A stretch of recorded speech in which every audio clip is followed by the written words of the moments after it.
जहां एक महामारी से लड़ने के लिए हमारे देश की सरकार अपनी पूरी एड़ी चोटी का जोर लगा रही है, वहीं इसी कोरोना काल में एक संगठन भी हमारे सामने आता है जो निस्वार्थ भाव से देश में अपना सेवा का कार्य करता है। दोस्तों, मैं बात कर रहा हूं आरएसएस संगठन की। तो दोस्तों, इस आरएसएस संगठन द्वारा किए गए सेवा कार्य के बारे में खुलकर जानने के लिए जुड़े रहिए हमारे साथ वीडियो के अंत तक। स्वागत है आप सभी का मयंक की बात में। 1925 में दशहरे के दिन शुरू होने वाला यह संगठन आज अपने 95वें साल पूरा करने में कुछ ही महीने दूर है।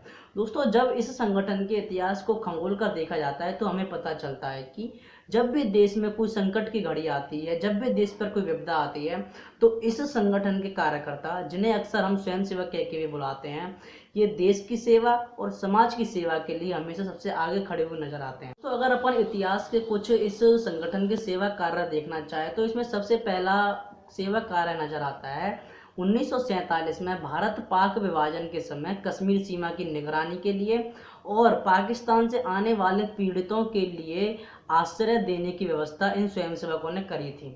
और दोस्तों, अगर अपन 1962 के भारत चीन युद्ध के समय भी देखते हैं तो इस संगठन के स्वयंसेवक सैनिक और प्रशासन की मदद करने से पीछे नहीं हटे। शायद इसी कारण ही आरएसएस के विरोधी रहे मिस्टर नेहरू जी ने भी 26 जनवरी 1963 की परेड में आरएसएस के स्वयंसेवकों को परेड करने के लिए निमंत्रण दिया था। ऐसे ही दोस्तों, आज़ादी के बाद कश्मीर विलय भी भारत के लिए एक बहुत बड़ी समस्या बन गया था। तब पता चलता है कि उस समय सरकार में गृह मंत्री रहे श्री सरदार पटेल जी ने भी कश्मीर की समस्या को निपटाने के लिए आरएसएस के प्रमुख श्री गुरुजी से मदद मांगी थी। और एक फैक्ट और यहीं पे सामने आता है कि सरदार पटेल जी ने श्री गुरुजी को अपने सरकारी विमान से कश्मीर भेजा था इस समस्या को निपटाने के लिए। तो दोस्तों, वहीं 1965 में भी युद्ध के दौरान आरएसएस के कार्यकर्ताओं ने देश के अंदर के यातायात नियंत्रण को अपने हाथ में लेने के लिए आग्रह किया। 1971 में ओडिशा में आए चक्रवात से लेकर के भोपाल गैस त्रासदी कांड तक, और दूसरी तरफ 1984 में हुए सिख विरोधी दंगों से लेकर के गुजरात में आए भूकंप, उत्तराखंड में हुई प्रलय और करगिल युद्ध के समय भी आरएसएस के कार्यकर्ता सेवा करते हुए सबसे आगे नजर आते हैं। दोस्तों, अगर मैं इस संगठन के और सेवा कार्यों का वर्णन खुलकर करने लगूंगा तो हो सकता है शायद पता नहीं मेरी वीडियो कहाँ तक चली जाएगी। लेकिन दोस्तों, इस कोरोना के समय आरएसएस संगठन कहाँ था या उसका इस सेवा में क्या योगदान था, उसके बारे में मैं दोस्तों आपको जरूर बताऊंगा। तो कोरोना के समय हमारे देश को विभिन्न समस्याओं का सामना करना पड़ रहा था। तब आरएसएस के सरकार्यवाह श्री भैयाजी जोशी सामने आए और उन्होंने स्वयं सेवकों से स्थानीय प्रशासन के साथ मदद करने के लिए आग्रह किया। तो दोस्तों, इस एक छोटे से आग्रह के बाद उस समय देश में लगभग 529 जिलों के 30 लाख कार्यकर्ता यानी कि 30 लाख स्वयंसेवक अपने अपने स्तर से सेवा कार्य करने में जुट गए थे। और तो दोस्तों, एक रिपोर्ट के अनुसार लॉकडाउन के मध्य समय में ही इन आरएसएस के कार्यकर्ताओं की सेवा लगभग 1,36,000 परिवार तक पहुंच चुकी थी और लगभग इन्हीं कार्यकर्ताओं ने 2.5 लाख भोजन के पैकेट वितरित किए। और दोस्तों, ऐसे ही इन कार्यकर्ताओं की सहायता घुमंतु परिवार तक भी पहुंची, जहां आरएसएस के सहयोगी संगठन सेवा भारती ने लगभग 10 लाख के आसपास फेस कवर वितरित किए। दोस्तों, ऐसा नहीं है कि इस सेवा कार्य में केवल आरएसएस के बड़े बड़े कार्यकर्ता या जिनकी उम्र ज़्यादा है वो ही जुटे हों। दरअसल में दोस्तों, इन बड़े बड़े कार्यकर्ताओं की सोच इनके परिवार तक पहुंचती है, जहां परिवार की माता बहनें अपने छोटे छोटे बच्चे जो कि स्वयंसेवक हैं उनसे भी भोजन वितरित करवाती हैं। तो ऐसे ही इस संगठन के कार्यकर्ताओं ने 28 मार्च से ही रांची में लगभग 23 भोजन वितरण के केंद्र बना करके भोजन के पैकेट बांटे। दोस्तों, अक्सर अपन अपने समाज में देखते ही हैं कि कुछ बुद्धिजीवी, तथाकथित बुद्धिजीवी, इस संगठन को मुस्लिम विरोधी संगठन कहकर पुकारते हैं या इसको मुस्लिम विरोधी संगठन की उपाधि दे देते हैं। तो दोस्तों, इस संगठन के कार्यकर्ताओं ने ऐसे लोगों के मुंह पर तमाचा मारते हुए अपने सेवा कार्य से इनकी बोलती बंद कर दी, जहां इस संगठन के कार्यकर्ताओं ने बिना किसी धर्म भेदभाव के पीड़ित को पीड़ित की नज़र से देखा और उनको खाना बांटा। इसी प्रकार दोस्तों, अपने राजस्थान राज्य के भरतपुर जिले में भी देखते हैं, जहां पर कोरोना का एकदम विस्फोट होने लगा था।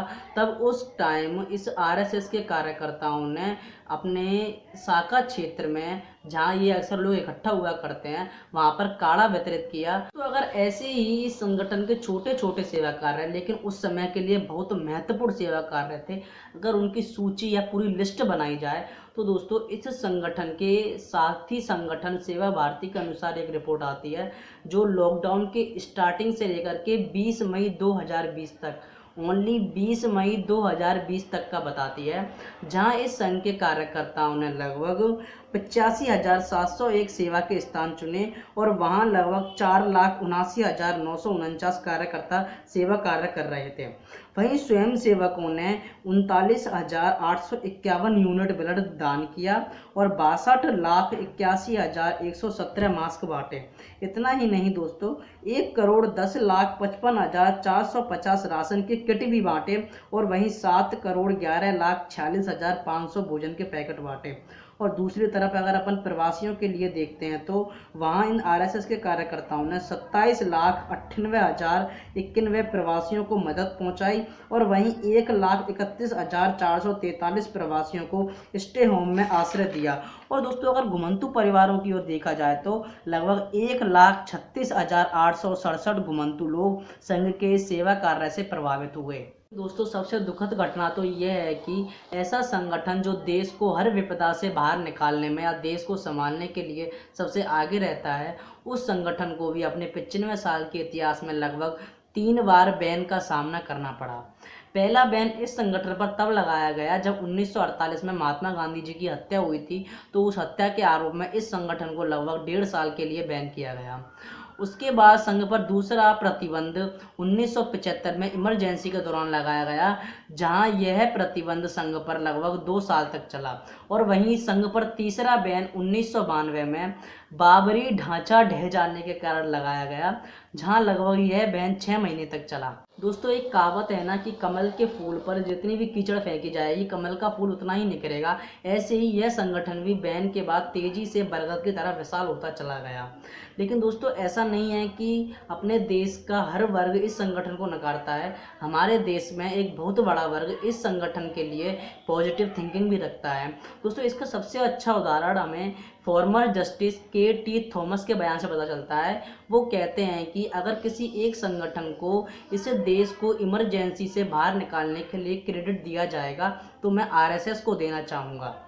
ऐसे ही दोस्तों इस संगठन ने इतना सब कुछ सहा, उसके बाद भी इस संगठन ने अपना व्यवहार नहीं बदला। इससे एक रिलेटेड एक मैं आपको कहानी सुनाता हूँ कि एक साधु एक दिन नदी में नहाने जाते हैं तो वहाँ पर एक बिच्छू उनको पानी में डंक मार देता है। तो साधु, लेकिन बिच्छू पानी में मर जाएगा तो इसीलिए साधु उस बिच्छू को उठा करके बाहर रख देते हैं।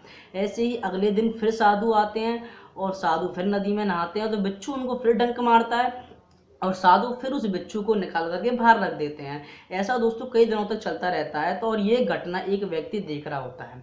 अंत में वो व्यक्ति उस साधु जी से पूछता है कि जब ये बिच्छू आपको डंक मारता है तो आप इसे मार क्यों नहीं देते या इसे मर जाने क्यों नहीं देते, क्यों आप इसको हमेशा बचा लेते हो।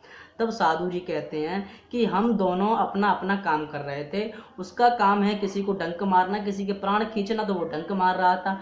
मेरा काम है आप सबका या दूसरे लोगों का जीवन बचाना, तो मैं उसका जीवन बचा रहा था। दोस्तों बिल्कुल ऐसे ही यह संगठन भी मतलब आरएसएस भी अपने पक्षधर या विरोधियों की परवाह न करते हुए वो हर संभव कार्य करता है जिससे पूरे विश्व में हमारे देश और देशवासियों का नाम रोशन हो। दोस्तों वास्तव में हमें गर्व होना चाहिए ऐसे संगठन और इनके कार्यकर्ताओं पर।